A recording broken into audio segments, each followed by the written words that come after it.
মহামানব সেবায় করা উচিত। আপনাদের সকলের একটু দাবি, সেটা হলো কি মাদক। মাদকটা আমাদের সমাজে একটি বড় ক্ষতি হিসাবে পরিণত হয়েছে। আর এই মাদকের সাথে কারা জড়িত? এই মাদকের সাথে আমাদের দলীয় লোকেরাই, এই দল বা ওই দল, আমাদের মোটা করে দলের লোকেরাই নিয়ন্ত্রণ করে। এই পিঠ আর ওই পিঠ মানে পাশের বাড়ি আর কি। আগে আমার পাশের বাড়ি বাইরে বসে, এখন আমি করতেছি।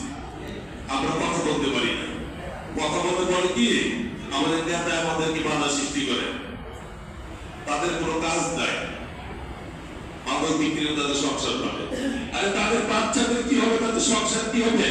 এই মাদকের টাকা যখন তাদের সংসারে তাদের বাল বাচ্চারা খাওয়াবে, তারা কি ভালো জিনিস তাদের কাছে আশা করতে পারে? কখনো করতে পারবেন না। এই জন্যই এই মাদককে নিয়ন্ত্রণ করতে হলে আমাদের সকলের ঐক্যবদ্ধভাবে আমাদের কাজ করতে হবে। এই মাদকের এই হাসাননগর তাকে এরকম ছিল না। এখন এই হাসাননগর থেকে হাজারো অভিযোগ যে ভাই এইগুলিতে মাদক, ওইগুলিতে মাদক, মাদকের ছড়াছড়ি কেন? এটা তো একটা সমাজ আছে, পুষ্টিময় কয়েকটা লোক এই মাদকের সাথে জড়িত। এই 2,500 লোক মাদকের সাথে জড়িত, আমরা জড়িত।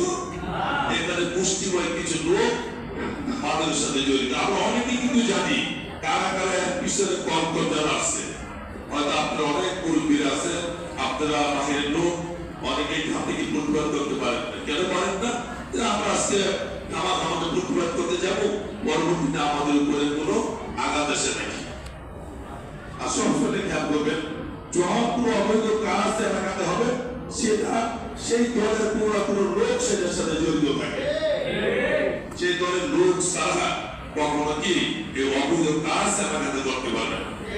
ইনশাআল্লাহ আমি আপনাদের পাশে আছি, আমি আপনাদের সন্তান, আমি আপনাদের এলাকারই সন্তান। এটা আমার 55 ওয়ার্ড, আমার প্রিয় নেতা শেখ রবিউল রবি ভাই, আমাদের মাননীয় মন্ত্রী মহোদয় সাহেব, ওরা নির্বাচনের আগে একটি অর্ডার দিয়ে গেছে যে আমার এই 55 ওয়ার্ড তথা ঢাকা 10 আসনের ভিতরে কোন মাদক সন্ত্রাস চাঁদাবাদ কিশোরদের থাকতে পারবে না। সেটা রবি ভাইয়ের ওই ধারপুরি থেকে এসে ওনার মন্ত্রী মানুষ, ওনার বিভিন্ন মন্ত্রণালয়ে ব্যস্ত থাকে। সেই কাজগুলি কাজ করতে, সেই কাজগুলি আমাদের সকলে করতে হবে। আপনারা ভয় পাবেন না। আমার তো দল ছাড়া তো আমার ফ্যামিলিগত ভাবে আমার একটা শক্তি আছে না ভাই, যারা ছিলেন আমাদেরকে জানে। দুর্ঘটনা করে ছেলে দুর্ঘটনা করে ফ্যামিলিদের কোনো দলের কোনো শক্তি লাগবে না। ইনশাআল্লাহ আমরা সবসময় আপনাদের পাশে ছিলাম আগে, আমরা এখন